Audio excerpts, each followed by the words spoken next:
सांसद थे और आज उनको पार्टी में सांसद का टिकट नहीं मिला तो वो तुरंत अपना व्यक्तिगत छवि जो था वो दिखा दिए कि पार्टी कुछ नहीं है, जो हमको मान सम्मान दिया गया वो कुछ नहीं है, मैं सांसद रहा हूँ तो सांसद ही रहूँगा।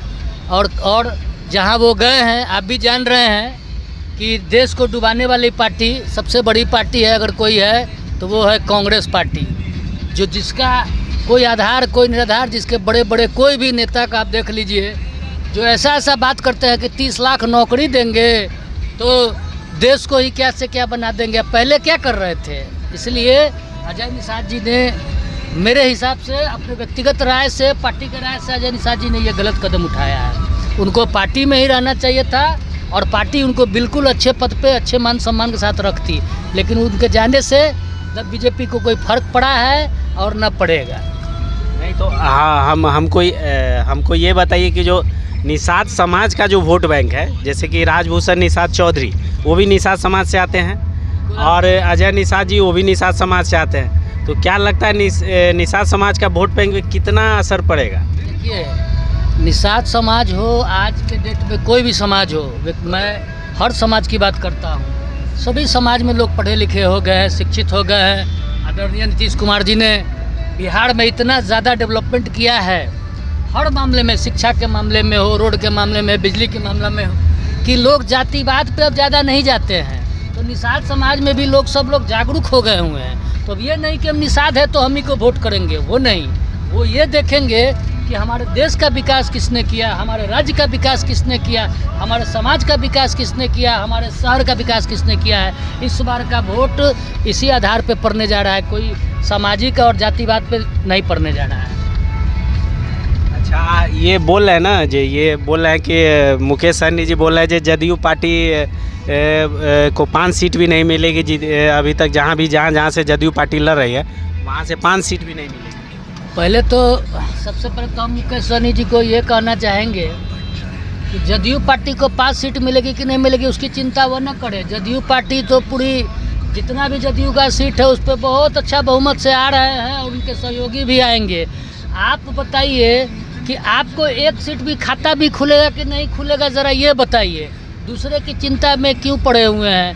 पहले अपना खुद अपने घर में जाके देखिए कि आप कल मल्ला का बेटा कर रहे थे, फिर कभी आप अपने समाज को भी धोखा दे रहे थे।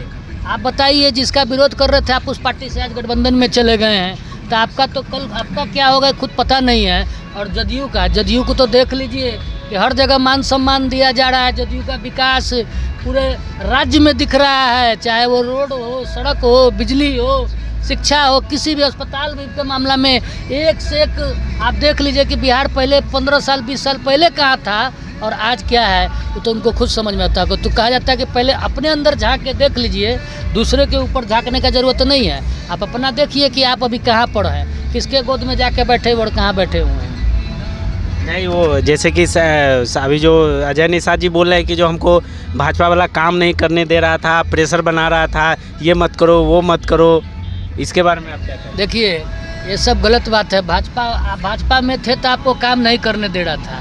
तो भाजपा पार्टी इतना मूर्ख पार्टी तो नहीं है कि आपको काम नहीं करने देगा। काम के लिए तो भाजपा जाना जाता है और नीतीश कुमार जी जाने जाते हैं, जदयू जाना जाता है, और आप ऐसा बात करें काम करने नहीं दे रहा था। आपको कोई इतना फंडिंग दिया जा रहा था, इतना काम कैसे हुआ है? आपको मौका दिया गया तब ना आप काम किया, आज मौका नहीं मिला। सत्ता में थे तो क्यों नहीं बोले? सत्ता में क्यों बोल रहे हैं? सत्ता से आप गए हैं तो आप बोल रहे हैं, और सत्ता में नहीं है तो आप आज भाजपा खराब हो गया और भाजपा की सरकार खराब हो गई।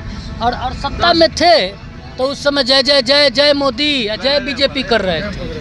तो ये सब गलत बात है। क्षेत्र में आप खड़े थे, उस क्षेत्र में 10 साल में दिखाई कहाँ दिया किसी को? कोई तो आपको जानता भी नहीं है। ये जानता था कि मोदी के नाम पे ये जीत रहे हैं, बस ये। इसके अलावा आपका क्या छवि है?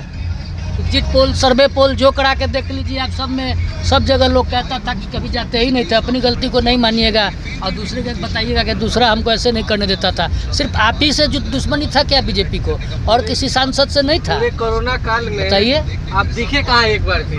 आपको तो पता ही नहीं चलता था कि आप मुजफ्फरपुर के सांसद भी हैं। कोई लोग आज जो है, यही तो कंप्लेन है। मुख्य बात तो यही है कि आप कभी फील्ड में गए ही नहीं, लोगों के दर्द को देखने के लिए, पूछने के लिए, समझने के लिए, जानने के लिए कभी आप दिखे ही नहीं। इसी कारणवश आपको इस बार का जो प्रत्याशी के रूप में बीजेपी से टिकट नहीं दिया गया है, ठीक है। और ये जदयू माननीय मुख्यमंत्री श्री नीतीश कुमार जी के बारे में बोला जा रहा है कि जो अभी टीचर लोग की जो बहाली हुई है, नियुक्ति पत्र बांटे हैं, तो तेजस्वी यादव जी बोल रहे हैं वो हम किए हैं, वो बाबा ही लूट रहे हैं, वो कुछ नहीं किए, सारा काम हम करवाए 17 महीने में। अभी आप कुछ दिन को पूर्व आप देखे होंगे, पेपर में भी ये मीडिया के माध्यम से सूचित किया गया था कि नीतीश कुमार जी ने तो समझिए कि गोद ले लिया तेजस्वी जी को, कि शुक्र मनाइए कि उनके द्वारा लोग मुख्यमंत्री और इनके परिवार को मान सम्मान भी दिए, सब चीज़ दिए। नीतीश कुमार जी कोई नया विकास नहीं कर रहे हैं, वो शुरू से विकास करते आ रहे हैं। आप वो विकास कर रहे थे, काम कर रहे थे, तभी तो आप उनके साथ मिलने गए थे, तभी तो उनके साथ सरकार बनाए थे। ऐसा तो नहीं है कि आप ऐसे ही बना लिए थे। बिना काम वाले आदमी के साथ आप जाइएगा? बताइए, इतना एक्टिव आदमी, इतना काम करने वाला कोई परिवारवाद। नीतीश जी क्या अपने परिवार के लिए बिल्डिंग बना लिए हैं? नीतीश जी क्या घोटाला में रहे हैं? साफ सुथरा छवि के हैं आज हम लोग के आदरणीय मुख्यमंत्री जी, हमेशा रहे हैं और आगे भी रहेंगे। और जो भी आरोप प्रत्यारोप ये लोग लगाता है जदयू की सरकार पर, हमारे आदरणीय मुख्यमंत्री जी पर, या हमारे आदरणीय प्रधानमंत्री श्री नरेंद्र मोदी जी पर, ये सब बकवास है। ये लोग जान रहा है कि हम लोग को खाता भी नहीं खुलने वाला है, ये लोग उलझा गया है, परेशान है। इस कारण बस इस तरह का आलतू फालतू सभी लोग बात करता रहता है। नहीं, वो जैसे कि बोल रहे हैं कि जो बीजेपी वाले और नीतीश कुमार जी मिल के वो ईडी और सीबीआई का जो छापा पड़ा है वो सब मिल के करवा रहा है, ऐसा कुछ आप क्या करना चाहिए? देखिए, विपक्ष का कोई मुद्दा तो है नहीं, विपक्ष के पास कोई मुद्दा तो है नहीं, कुछ करने के लायक तो है रह नहीं गया। 70 साल में अगर कुछ किए होते तो उनको ये कुछ करने का ज़रूरत ही नहीं पड़ता। आखिर लोग, यहाँ की जनता, देश की जनता तो देख रही है ना, अगर 70 साल में आपने किया क्या है। आज जो मुद्दा लेके आप घूम रहे हैं, आज मुद्दा में कोई वजन है, कुछ है? आपके पास भी तो मौका था, आपने क्या किया? अब वो बोल रहे हैं कि जो शिक्षा को लेके जो नियुक्ति पत्र हम बंटवाए हैं, 5 लाख टीचर को नौकरी हम दी है। ये 2014 में ही माननीय मुख्यमंत्री जी ने दिया था, और वो थोड़ा सा समय लगता है किसी भी काम में, जो कि इस बार जाके पूरा किए हैं। फिर मौका मिलेगा 2025 में, तो बाकी जितने भी बहालियाँ जो अभी तक रुकी हैं सबको लगातार उसको कंटिन्यू करेंगे। और ये एक बात वो तेजस्वी यादव जी बोलते हैं कि जो हमने IT policy lie, sports policy lie, sports quota से नौकरी दिलवाने का काम किया है, इसके बारे में आप क्या वाकई में ये सही है, या फिर वो खुद तो बोल रहे हैं मंच से, ये आधिकारिक तौर पे घोषणा भी की है? आधिकारिक तौर पे किए हैं, जब ये सत्ता में रहते तो कुछ तो करते नहीं है। सत्ता में गाली बकते हैं, वही ना, सत्ता में रहते तो अपने तो कुछ करते नहीं है। जब सत्ता से हटते हैं सब कुछ याद आने लगता है। सत्ता में रहते हैं तो जो होता है उनके परिवार में ही बिजी रहते हैं अपने सत्ता में। और उनके रैली में, नवादा वाले रैली में, उनके चिराग पासवान आज ने जो सांसद है अभी जमुई के, उनकी माँ को गाली दिया गया, उनके सामने दिया गया। लेकिन वो कह रहा है कि जो हमको उस बात को इग्नोर करते बोले हम ये सब नहीं सुने। जनता लोग वीडियो बना के, भाजपा वाले का लोग वीडियो बना के खुद बदनाम करने के लिए ये साजिश है।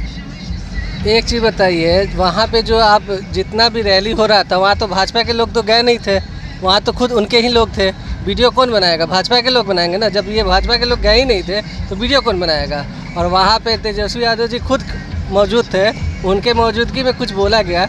उनको कुछ तो बोलना चाहिए अपने कैंडिडेट के बारे में, कि हाँ आप कैसे, किसी के बारे में भी, किसी के व्यक्तिगत छवि के बारे में आपको नहीं बोलने का, किसी को भी बोलने का कोई हक नहीं है। इसके लिए उनको उनसे चिराग पासवान जी से माफ़ी मांगना चाहिए, क्योंकि वो भविष्य के, आने वाले भविष्य के मुख्यमंत्री के दावेदार भी हो सकते हैं।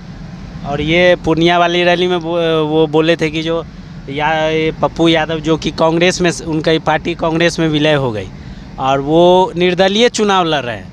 और वो तेजस्वी जी खुद बोले हैं कि जो मतलब कि या तो हमको वोट दीजिए, इंडिया को भी दिए, नहीं तो इंडियन एयरलाइंस को वोट दीजिए। उसके बारे में क्या करा जो बोले, लेकिन पप्पू यादव के बाद खुल के विरोध कर रहा है, उनको वोट है, जबकि दोनों तीनों पार्टी की महागठबंधन की सरकार है। ऐसा क्यों? देखिए, आज पप्पू यादव हो या इंडिया गठबंधन के लोग हो, उनका अपना किसी का कुछ वजूद नहीं रह गया है। आने वाले समय में सिर्फ राम राज्य रहेगा, और राम राज्य से बढ़ के कुछ नहीं है। आएगा तो मोदी ही, ये आपकी बार 400 बार, ये नारा जो चल रहा है ये सच होकर रहेगा। कोई कितना कुछ कर ले, चाहे पप्पू यादव हो, तेजस्वी यादव जी हो, इंडिया गठबंधन के कोई भी हो, राहुल गांधी हो, ये कुछ नहीं होने जा रहा है। अब की बार 400 पार। राम राम। तो बीजेपी को एजेंट बता रही है, तेजस्वी यादव जी बोल रहे हैं कि जो पप्पू यादव जी बीजेपी के एजेंट हैं। ये सब बकवास है। वो अपना में वो लोग पप्पू यादव जी उनको कहेंगे एजेंट हैं, वो कहेंगे कि हम उनका एजेंट है। यही सब अपने में करते रहेंगे, काम का बात नहीं करेंगे कि हाँ जो लोग विकास कर रहे हैं उनका बड़ाई करना नहीं आता है। काम हुआ आँख से देख रहे हैं कि हाँ देश कितना विकास किया है, राज्य कितना विकास हो रहा है, ये सब पर चर्चा नहीं करेंगे। बस सिर्फ बुराई में लगे रहेंगे, अपनी अच्छाई बताएंगे और लोगों की बुराई कमी निकालते रहेंगे। इसी कारण तो इन लोगों को जनता हमेशा नकारता रहा है और नकारते रहेगा।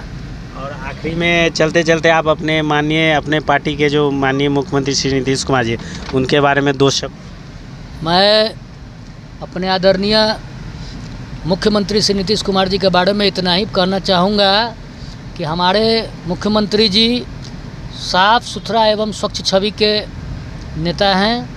उन्होंने आज तक कभी भी और लोगों की तरह परिवारवाद का काम नहीं किया है। कभी भी आज तक कोई भी अपने परिवार के किसी भी सदस्य को उन्होंने राजनीति में लाने का प्रयास भी नहीं किया है। उन्होंने बिहार के सरकार को, बिहार की जनता को, बिहार के लोगों को, बिहार के जो भी लोग हैं सभी को अपना परिवार माना है। उन्होंने अपना परिवार, अपने इस राज्य को ही अपना परिवार माना है और इसके लिए जहाँ तक जो उनसे बन सका है उन्होंने करके दिखाया है और आगे भी दिखाते रहेंगे। इन्हीं सब बातों के साथ मेरा सादर नमस्कार है मुख्यमंत्री जी को। और हमारे जो अभी वर्तमान में सांसद प्रत्याशी डॉक्टर आदरणीय राजभूषण निषाद चौधरी जी खड़े हुए हैं, उनके लिए मैं पूरे मुजफ्फरपुर के जनता से अनुरोध करता हूं कि आप लोग इस बार भी मोदी सरकार के लिए वोट करें और इधर उधर की बातों में न ध्यान देते हुए अच्छे लोगों को मौका दे कि आगे भी देश का, राज्य का, शहर का, समाज का विकास हो सके। और अगर आप इधर उधर के लोगों को, फालतू लोगों को अगर लाते हैं, देते हैं वोट, तो हम लोग को जो आज जिस ऊंचाई पे पहुँचे हैं उस ऊंचाई से सीधे हम लोग नीचे की तरफ गिर जाएंगे। धन्यवाद। और आप अपना परिचय मेरा परिचय हुआ प्रताप कुमार सिंह, उपाध्यक्ष सह मीडिया प्रभारी, युवा जदयू महानगर मुजफ्फरपुर। धन्यवाद। सर आप अपना परिचय। रंजीत कुमार श्रीवास्तव, महानगर महासचिव, युवा जदयू मुजफ्फरपुर। चलिए, आप अपना कीमती समय देने के लिए धन्यवाद। धन्यवाद सर।